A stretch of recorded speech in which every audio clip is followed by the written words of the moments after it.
حضرت جابر رضی اللہ تعالیٰ عنہ بیان کرتے ہیں، رسول اللہ صلی اللہ علیہ وآلہ وسلم نے فرمایا،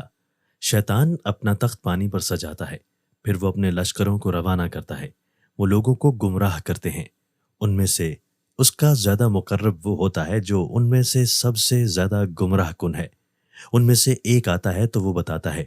میں نے یہ کیا، تو وہ کہتا ہے تو نے کچھ بھی نہیں کیا۔ آپ صلی اللہ علیہ وآلہ وسلم نے فرمایا، پھر ان میں سے ایک آتا ہے تو وہ کہتا ہے، میں نے فلاں کا پیچھا نہیں چھوڑا حتیٰ کہ میں نے اس کے اور اس کی بیوی کے درمیان میں جدائی ڈال دی۔ آپ صلی اللہ علیہ وآلہ وسلم نے فرمایا، وہ شیطان اسے اپنے قریب کر لیتا ہے اور کہتا ہے، ہاں تم بہت خوب ہو۔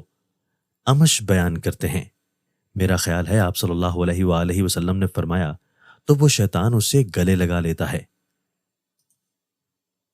حضرت ابن مسعود رضی اللہ تعالیٰ عنہ بیان کرتے ہیں، رسول اللہ صلی اللہ علیہ وآلہ وسلم جو کہ صادق و مصدوق ہیں، فرمایا، تم میں سے ہر ایک کی تخلیق اس کی ماں کے پیٹ میں اس طرح مکمل کی جاتی ہے کہ وہ 40 روز تک نطفہ رہتا ہے،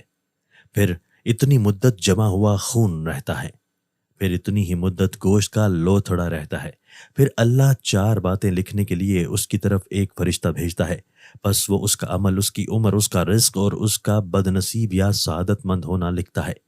پھر اس میں روح پھونک دی جاتی ہے، پھر اس ذات کی قسم جس کے سوا کوئی معبود برحق نہیں، بے شک تم میں سے کوئی شخص اہل جنت کے سے عمل کرتا رہتا ہے حتیٰ کہ اس کے اور جنت کے مابین صرف ایک ہاتھ کا فاصلہ رہ جاتا ہے،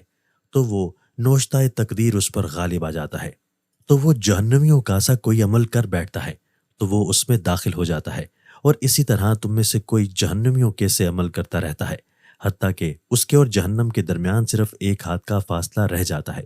تو وہ نوشتہ تقدیر اس پر غالب آ جاتا ہے اور وہ اہل جنت کا سا عمل کر لیتا ہے تو وہ اس میں داخل ہو جاتا ہے۔